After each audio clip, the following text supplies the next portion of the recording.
सभी को प्रणाम। मित्रों, आज जिस विषय को इस वीडियो के लिए चुना है वह है हमारी सनातनी संस्कृति की गुरु शिष्य परंपरा। गुरु शिष्य का संबंध चेतना के स्तर पर बना एक शाश्वत संबंध होता है। गुरु शिष्य परंपरा जितनी प्राचीन है उतनी ही पवित्र भी है। आज के इस युग में वे सभी शिष्य बड़भागी हैं जिन्हें उनके सद्गुरु की प्राप्ति हो गई है, और वे शिष्य तो अति बड़भागी हैं जो अपने सद्गुरु के बताए मार्ग पर चलने का प्रयास कर रहे हैं अथवा चल रहे हैं। गुरु और शिष्य का संबंध बहुत ही गहन है। उसे किसी वीडियो या पुस्तक में बांधकर बताना असंभव सा है, पर फिर भी मुझे ऐसा अनुभव हुआ, या यूं कहें कि गुरु प्रेरणा हुई कि इस विषय पर वर्तमान में चर्चा आवश्यक हो गई है। भाइयों बहनों, जिस प्रकार युद्ध काल में देश के नागरिकों का यह कर्तव्य हो जाता है कि वे स्वयं की भी रक्षा करें और देश हित के लिए भी यथाशक्ति कार्य करें, ऐसी ही कुछ जिम्मेदारियां आज प्रज्ञा परिजनों की हैं, जिन्हें न केवल लोकमंगल के कार्यों को करना है बल्कि यह भी मूल्यांकन करना है कि गुरुवर के बताए पहले सूत्र हम सुधरेंगे युग सुधरेगा व अपना सुधार ही संसार की सबसे बड़ी सेवा है का पालन करना हम कहीं भूल तो नहीं गए। कुछ बिंदुओं या प्रश्नों जिन पर चिंतन बहुत आवश्यक हो गया है वह है कि दीक्षा के समय जब हमारी चेतना अपने गुरु की चेतना से जुड़ी थी, उस समय जो संकल्प या व्रत हमने लिए थे उनका पालन क्या हम कर पा रहे हैं? दैनिक उपासना में गुरु पूजन तो कर रहे हैं, पर क्या गुरु वचनों को ब्रह्म वाक्य मानकर उनका पालन भी कर रहे हैं? इन बातों के साथ एक और अति महत्वपूर्ण बात जो गुरुवर के अंग अवयवों को समझना ज़रूरी है। भाइयों बहनों, गुरुवर कहा करते थे कि मिशन अब आगे और तीव्र गति से विस्तार लेगा, योजनाएं भी विस्तार लेंगी, अनेकानेक नए बच्चे परिवार से जुड़ेंगे जो कि अपनी श्रद्धा, समर्पण, प्रतिभा सब मिशन में लगाएंगे। पूरी संभावना है कि इतने लोगों के एक साथ होने पर वैचारिक मतभेद हों, पर इस बात को सदा याद रखा जाए कि मतभेद भले हों पर मनभेद न हो। यदि किसी कार्य योजना को लेकर मतभेद बढ़ जाएं तो उस कार्य को ही छोड़ दिया जाए, परंतु मतभेदों को बढ़ने का अवसर न दिया जाए, क्योंकि यदि सभी एकजुट रहेंगे तो और भी दूसरे कार्य भविष्य में होते रहेंगे, पर किसी एक काम के चलते यदि मनभेद हो गए तो उचित ना होगा। हम सभी को सोचने की आवश्यकता है कि जब एक माता पिता अपने दो बच्चों को झगड़ते देखते हैं तो उन्हें कितना दुख होता है। तो जब गुरुवर माता जी अपने बच्चों को एक दूसरे के प्रति बैर भाव रखे देखते होंगे तो क्या वे प्रसन्न होते होंगे? और हम सभी एक बात भी भूल जाते हैं कि जिस गुरु भाई अथवा बहन के प्रति हमारे मन में द्वेष, ईर्ष्या, क्रोध जैसे भाव पनप रहे हैं, उस गुरु भाई बहन की चेतना में भी हमारे गुरु का ही अंश है। अतः सूक्ष्मता से चिंतन करें तो वास्तव में हम अपनी गुरु सत्ता के प्रति ही वो जघन्य अपराध कर रहे हैं, क्योंकि जिस प्रकार हम में हमारी गुरु सत्ता का अंश है उसी प्रकार उस गुरु भाई अथवा बहन में भी हमारी ही गुरु चेतना का अंश है। हमें कोई अधिकार नहीं कि अपने किसी भाई बहन के दोष गिनवाने का या सुधारने का कार्य हम करें, क्योंकि शिष्य को गढ़ने का कार्य तो गुरु चेतना का वो अंश निरंतर करता रहता है जो दीक्षा के समय गुरु ने शिष्य में स्थापित किया था।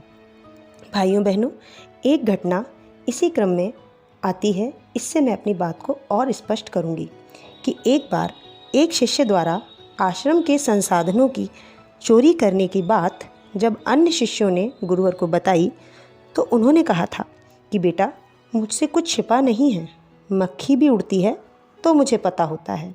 जिस प्रकार चींटी के पग नूपुर बाजे सो भी साहब सुनता है।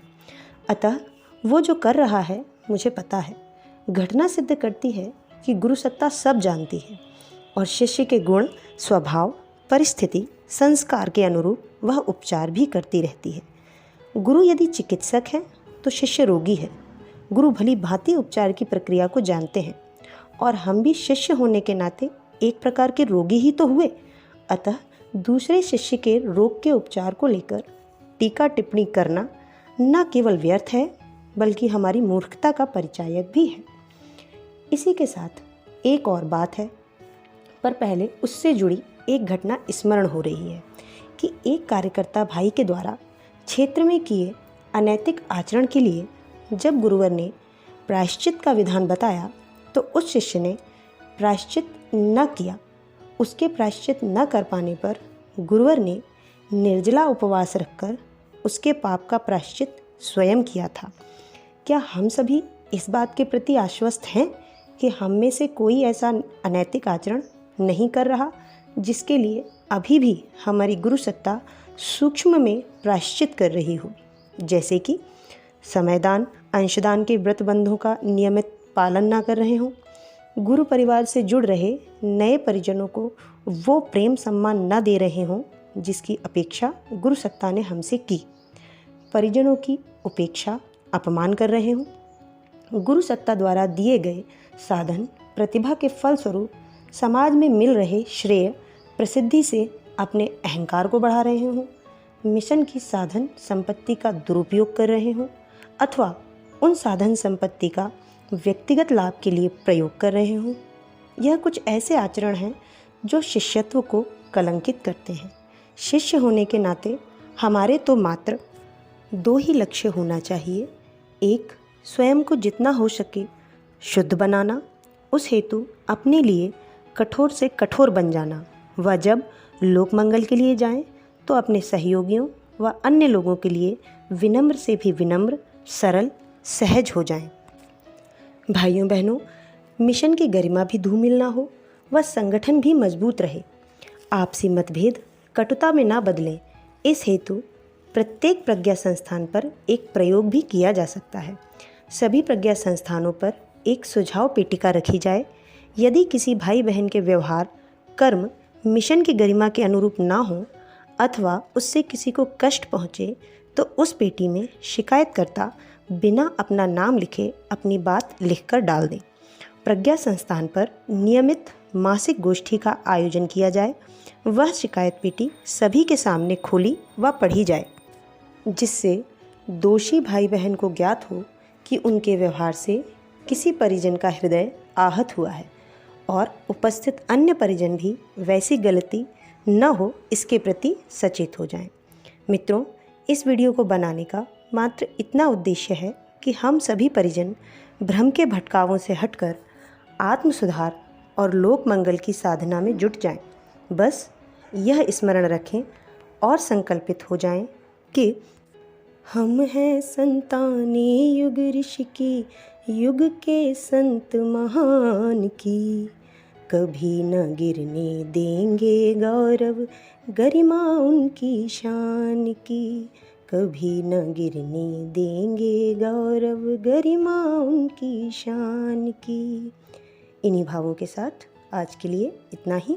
ओम शांति। जय सनातन संस्कृति।